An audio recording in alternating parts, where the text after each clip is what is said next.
Cek. Mas, efekku rada sudanan sithik, Mas. Efek. Cek. Efeknya rada sudanan. Sik. Iki ya padha, Mas. Cek. Ajake kok dhuwur koyo ring jero gua ngono. Lho niki mekaten kala wau para rawuh, para dulur, para penonton sampun kita aturaken penggaipun wonten turangga alit utawi kuda cipta budaya ingkang sakmenika sampun dipun pandhegani dening panjenenganipun Mbah Gedhe utawi panjenenganipun Bapak Sumari kang mijil saking leladan Babatan Karangreja Tulungagung wonten siang menika nggih niki minangkani pamundhut tuan rumah saking panjenenganipun Bapak Suparno. Kusipun sak keluarga matur gunging panuwun iwon dene wonten siang niki nggih pun katawis dangu niki kula kali panjenengan sedaya kusipun dumateng para penonton lan ugi kanca-kanca pedagang kaki lima wonten siang menika saderengipun katuran pinarak lan ugi katuran amirsani monggo anggenipun sesadean wonten siang menika kula dongake dagangane laris manis kanca-kanca YouTuber ya semono uga tak dongake sehat kabeh.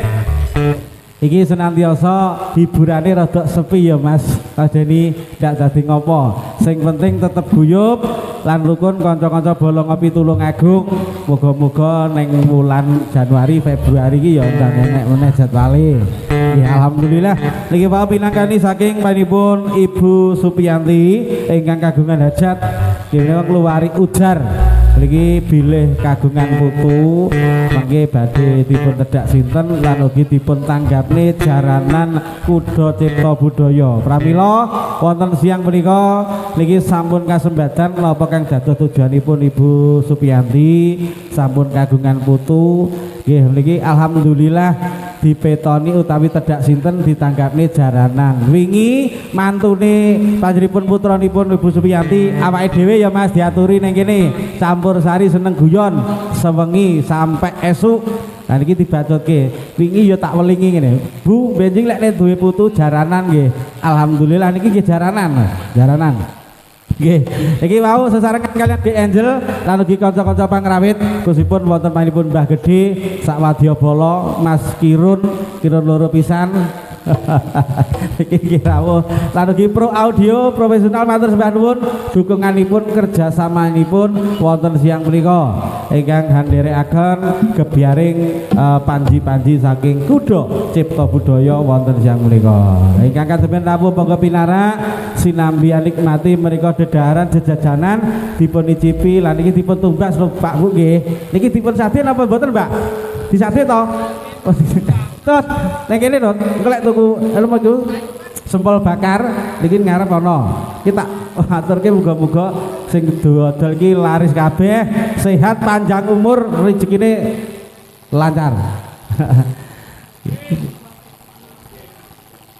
Pripun niki wingking sampun apa dereng? Mas Bunojo. Oh dereng. Niki bilih dereng niki sindane tasih kentun setunggal iki. Tasih kentun. Dereng rawuh. Aja ngene, iki krana awake dhewe iki mung wong loro. Oh iya. Iki sing ning mburi sik durung teko, iki sik dalam perjalanan Deni. Iki dalam perjalanan. Ngene Nduk Cahayu. Pripun? Iki mau awake dhewe diaturi dening panjenenganipun Pak Suparno Genjik nggih. Nggih. Iki bakul montor. Oh, bakul montor. Berarti kok mulih kok kene disangoni montor sitok. Disangoni montor sitok-sitok. Kok montore ning mburi ki mung akeh. Nggih. Karo ngene iki ras pantes iki mau Bu Supiyanti lek duwe putu iki badhe ditanggapne jaranan. Oh iya. Dadi iki ya wis diluwari Nduk, engko mungkin ana kupat luare.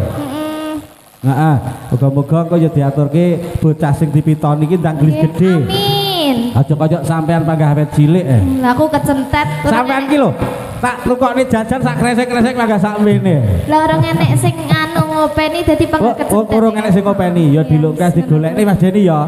Digolekne ya Mas. Goleknake. Iki kene ya nduk rebut cukup karo kanca-kanca kae. Sajake dahare sampun cukup napa dereng? Nggih. Engko lek wis cukup sajake ngono ki lek ana apa-apa kancane ya dipikir lho Mas. Mas, aku yo mau lho dahare. Kancane ya dipikir lho. Yo mau lho Ki. Ngono kene. Aku yo mau lho mak suami. Kene iki suwirane ya pucet to, Mas. Iki ngene, karo ngenteni sing ning mburi iki aturna sak lagu tapi rong lagu. Nggih, niki langgaman dangdutan. Langgan dangdut monggo. Iki mau ana Mas Dower karo Mas Rinonce. Oh, ada Mas Dower. Oh, saya suwe iki saya tambah ganteng. Oh ya Allah. Ya lek ngene tak lem ganteng. Iki kerja sama, engko lek beda-beda kok. Mas Rinonce iki sing senden ke lho. Kel, senden apa kayak jenenge iki? Pilar iki lho, Mbak. Oh, awas Mas, geblak. Mas Rinonce. Ya lagune napa njaluk Mas Rinonce? Aku tak njaluk langgaman riyen nggih ya. Langgam ndak apa-apa, saged turun kalian Mas Dur. Lah kok wis untul-untul abang-abang. Oh, iki sik durung cukup. Wah. Anu, bocah gunung. Bocah gunung. Cocok. Nggih, Ini iki kan nggih. Cocok kalian Pak Sugata untuk siang punika. Heeh. Iki munggah sithik kan apa ya wis gunung lho. Niki gunung niki malah niki ibu-ibu romelahnya belah sapi kae, gede-gede nih sapine. Bu, kono nggih. Sing tukang kacang belah sapi, Mas. Purun lho kula sapine, Bu. Tak goleki sing tukang kacang batirku aku mambu brambang kalau tak goleki ning kene. Anjir, Iya, Bu. Semangat nggih, Bu. Semangat, Ibu. Mbak Bila mangke nyuwun lagu monggo lho. Nyanyi nggih monggo. Bocah gunung Mas Kirun, monggo.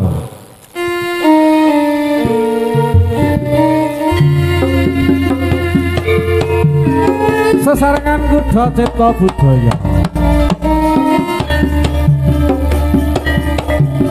Hae hao. Ayo. Solo. Hae oh. Yo.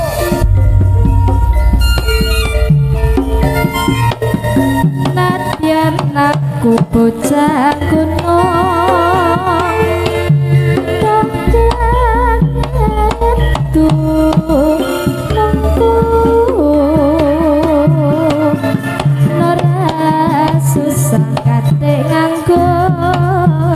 Mas Bud. Yen no pancen tresno aku pancen iso dadi lakon kesli ramu bakal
Bocah gunung bersama Kuda Cipta Budaya Pro Audio.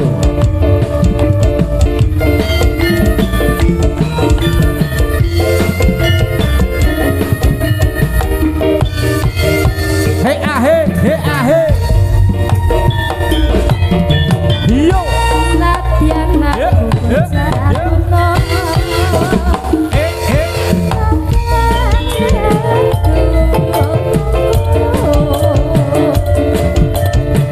Ora susah kate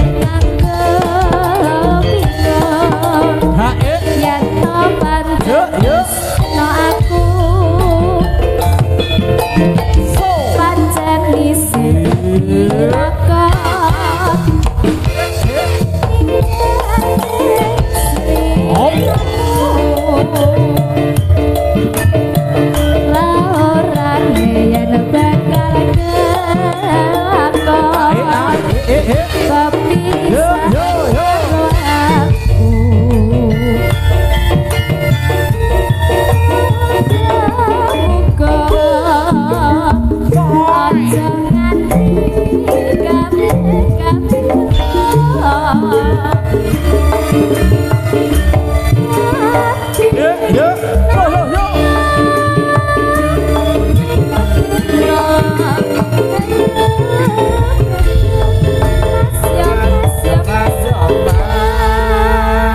Ya ngombe barang kono lho Mas. Ngombe barang ngombe. Ya Mas, monggo Mas. Mas Brojo kena banyu putih. Ya Mas, monggo Putih Mas. kelak panasen ya. Mas. Ala warok ning kono warok. Waroke.